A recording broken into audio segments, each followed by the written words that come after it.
Leadership teams need to do this. They need to get up 300,000 feet and start working on the business, not in the business. They have to take a look at the operating environment. They have to take a really deep, clear look at what's the behavior of the teams and of the strategy and of the engineering of the business and personnel. 1, 2, 3, 4.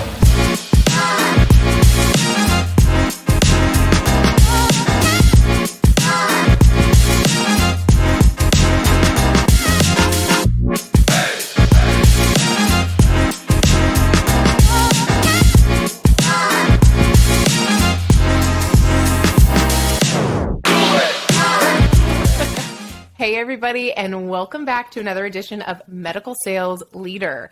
Today I have a bit of a spontaneous guest, and the way this all came about, and we're going to call it, what did we decide, Tim? We're going to call it a sweet leadership bite, because today Tim and I were talking earlier about what it takes to be a leader, what happens when you're thrust into a leadership position, and what it takes to be there and survive and thrive there. And then we thought, well, why not give it a go and put it right here on the podcast. So I am really excited to do this quick leadership bite with Tim. And if you haven't met Tim Sweet yet, he is an incredible, excellent leadership coach, among many other things. So Tim, thank you so much for being here with me today. And if you wouldn't mind, give us a quick rundown of who you are and what you do for people. Well, Claire, first of all, I am really happy to be here. This is what I hope is the first of many, because I think just in our initial conversations here, it's just so wonderful to talk to you, and it's been great to be connected for the last year over LinkedIn. A little bit about me. My whole purpose in life, what drives me, is seeing leaders reach their full potential. And sometimes leaders have to reach their full potential by looking at how do they lead, what's their capacity to lead personally. But then also, do they have the team behind them that is really going to materialize and make real the impact that that leader wants to have on the world? And do they have the operational design? Do they have that engagement from the employee? And are they really pointed in the right direction strategically? Mm-hmm. Because not all leaders can be successful in all situations. You can have a great leader, but if the work design, the team, and the direction in which they're pointed is not designed for success, that leader can fail. Mm-hmm. And I think it's a very real problem, especially when you have emergent leaders or people that are finding themselves rising through the leadership ranks, through the managerial ranks, that they begin to blame themselves for those problems when in fact it's an engineering issue. Yeah. It's failure by design. Tim, this is what initially drew me to you, because when you talk about leadership, you're not just talking about having a director title. Can you sort of first give us the dichotomy that's there between I have a leadership title and I'm a true leader? What is the difference, just to quickly demystify it for everybody? Yeah, when you're in an organizational hierarchy or you have organizational responsibilities and accountabilities, that's something that's position granted, and that is something that you're promoted into. That is something that you apply for and you get hired into. But leadership on a much more meaningful term, because not all managers are leaders, mm-hmm. And not all leaders are managers, really. It's leadership is not something you can be promoted to. It's something that you actually strive for. You and I may not have large teams. We may not have a team at all, mm-hmm. but we are still leading in the area of a subject matter of a service type, of a vision for the future, vision for other people, we're leading thought, or we're leading a brand, or we're leading things like this. And when we talk about leaders in organizations, they may not have a formal team. Mm-hmm. And leadership is really about the capacity to bring a group of people together and have them succeed while succeeding at something else. That they are really they're taking something that's nebulous, and they're creating it, making it real, and driving people forward so that they can achieve something together. Mm-hmm. And that does not mean that you've been promoted into that position, nor does being promoted into that position mean you're good at that.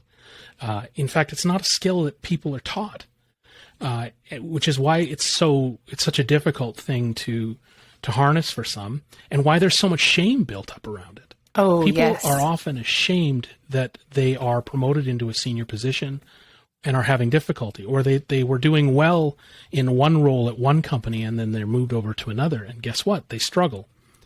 And I think understanding what a person's limitations are, or what's holding them back, and freeing them of those so that they can go and be their own best version of a leader is such a critical experience, especially when you're just starting out. Oh my goodness. Well, and one thing that you introduced to me not so long ago was there is a difference between leadership principles, right? And the capacity to be a leader. So can you talk to us a little bit about what that capacity looks like and how people can identify it and then, move forward with it? Sure. And what I would say is that capacity is not a singular capacity. It can be different for everybody. Mm-hmm. You can find your fuel to lead. You can find your strength and your influence and what you're going to leverage in your own self and your own experience. And that's going to be completely different than the person next to you. Yeah. Which is also why if you have mentors within leaders that are trying to imprint upon you, they're trying to take you down their path, we run into so many problems, because it really has to be advocation for that person's own unique vision. Mm-hmm. But in terms of the capacity to lead, there's some interesting stats depending on which research group you want to follow. But in general, the ones that I like to quote are, we see pretty consistently that about 6% of the population are actually in positions of leadership. And I would attach a caveat to that. And that is that they are willingly in a position of leadership, mm-hmm. that it is something that they are drawn to and choose to do. And within that 6%, we have people that are willing to accept the responsibility for others, for their work experience. They're willing to accept the mission of an organization and make it their own. And what I really think is interesting about that number is within that 6% of the population, about 80% of them say that deciding or acting as a leader has actually made their life more difficult. Mm. It's brought stress and anxiety into their life. It's brought friction, perhaps with the family. It's brought emotional effect because they care about other people and they want to see their people accelerate and succeed. And it's also brought the stress of seeing an organization flourish. Mm-hmm. For 80% of them, it has made their life somewhat more difficult. Yeah, that's a lot of pressure. But here's the distinguishing factor. For all 6 of them, the 20% that find it, that aren't currently struggling with it, mm-hmm. and the 80% of all that are, for that 6% of the population, I'm throwing a lot of numbers around, they wouldn't do anything else. Yeah. Despite the fact that it's hard, they wouldn't do anything else. And that's where this is the key differentiating factor, is it stops being a job and it starts being a calling. Mm-hmm. It stops being something that you can be hired into and something that you need to feel deep in your bones and you have to be fulfilled by. And it has to complete the definition of you. And that's why the number 6% is so small, because for many people, you know what, and this is not to say it's a bad thing, but they want to live their lives and they want to succeed on their own terms and they want to go to work, do a good job, collect a paycheck, and go home and not have to be terribly responsible for anybody else on the team, other than, you have much stronger teams when people are responsible for the well-being of their team members. And there is some minor leadership there, but it is not what defines them. It's not at the core of who they are. I think there's a lot to be said about this, because certain, we've all taken personality tests of some kind, right? And I think that get me started on personality tests. We've got the other. All right. Break them all out. I've got 6 books right behind me with different kind of personality tests. Yeah. But I think that there are traits that emerge. And one that struck me that you mentioned to me this morning was spontaneity. And I had never considered spontaneity as, I considered it to be important in some aspects and maybe less so in others, but I had actually never linked it with leadership. So can you talk about how spontaneity plays a role in true leadership and why it's important, and maybe if there are a couple of pitfalls with spontaneity too? Yeah. Spontaneity is not a singular state. And for leaders, we have to realize that for much of their time in the leadership chair through the course of their year, spontaneity is not exactly what we want to see. Now, it happens intermittently, but for the most part, employees will be looking for the leader to be stalwart and solid and carry the vision through. So we set the goal, we declare the plan, and people know how to win, and they know who they're going to get when they go and they talk to a leader. And that authenticity, that logic, and that consistent empathy is very, very important. In fact, they're the building blocks of trust when it comes to leading a team.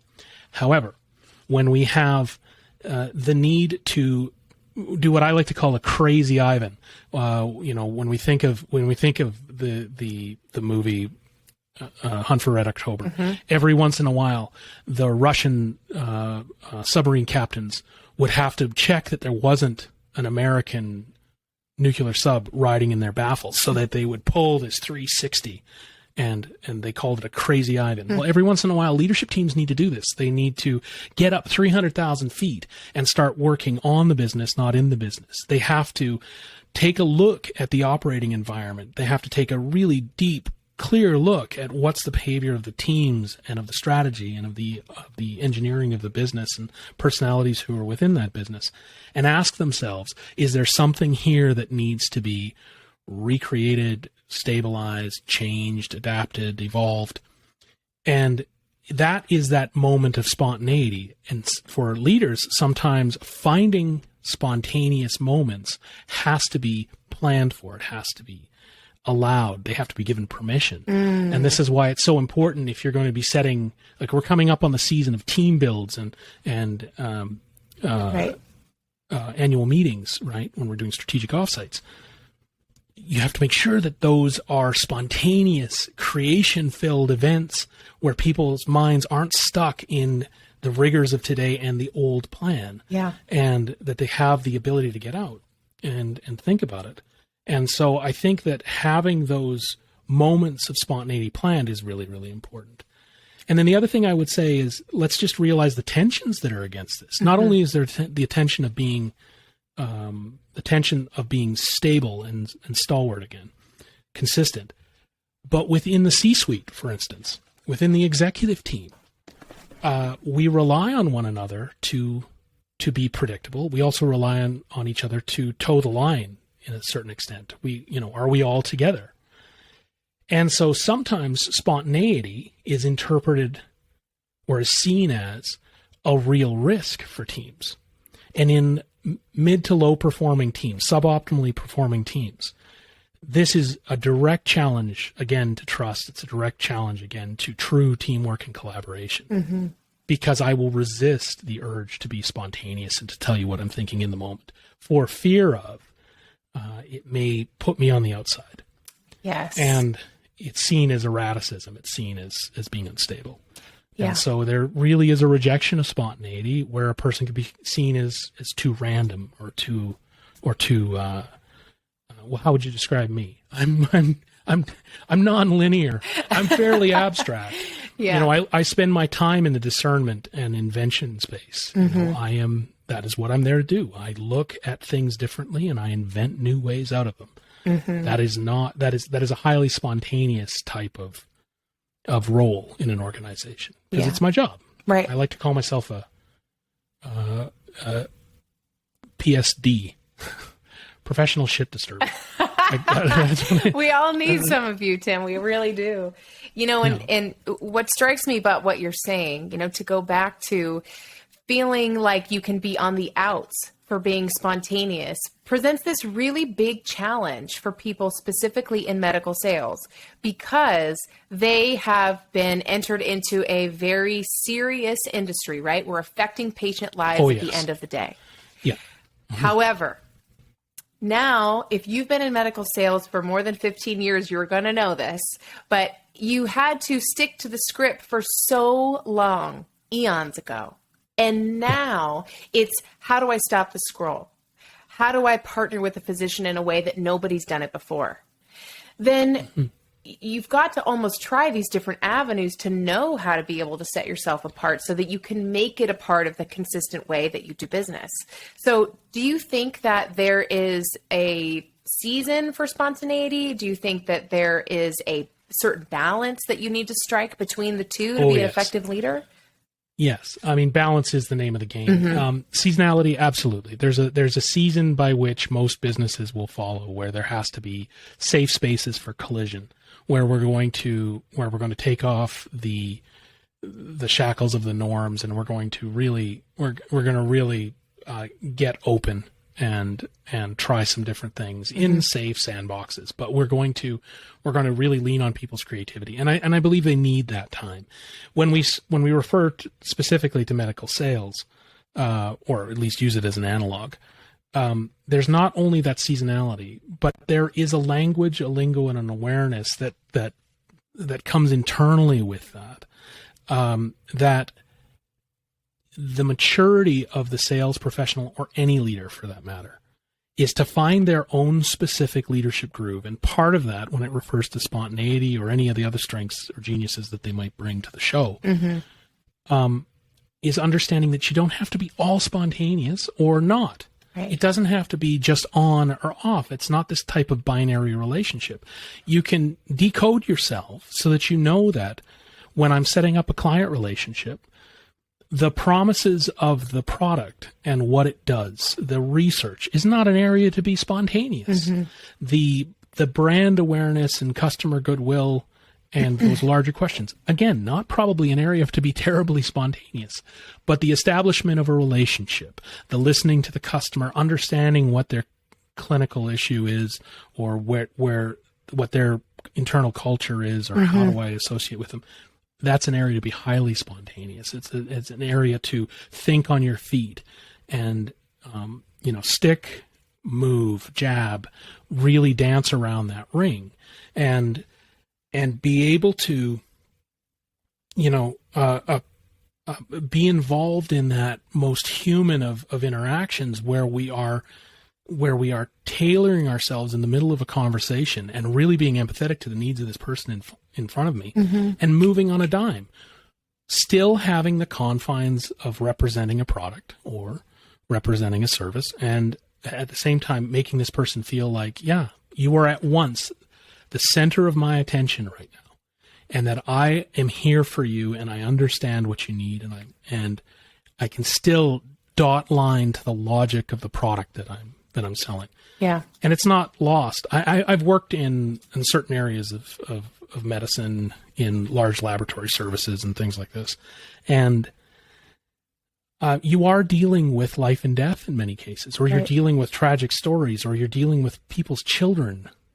And we are dealing with very serious issues, but having the spontaneity to bring lightness and levity to that, to bring personality and creativity to that, within that, allows people to find footholds and connection both to you and to your product.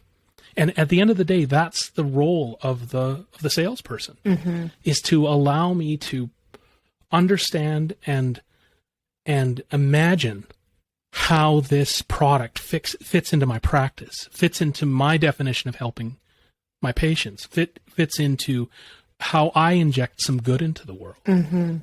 And so I think we need to be able to dance with that. Yeah. And so back to your original question, it's not simply, it is seasonality. I think on a team level especially, seasonality is important. Having regular touch bases weekly, monthly, quarterly, annually, very, very important. But individually, getting a vocabulary, getting a deep understanding of yourself to understand which of your strengths you're going to flip over to the stable, solid, consistent method of approach, and which ones you can play with, and which ones you can show up and be incredibly authentic. And that mix is not the same for everybody. It's not powerful for everybody. If you have to get it right. Yes, absolutely. And like you said, it's so individual. In fact, if you're up for it, I would love to have a sequel to this episode where we can kind of dive into how people can start identifying that unique mix.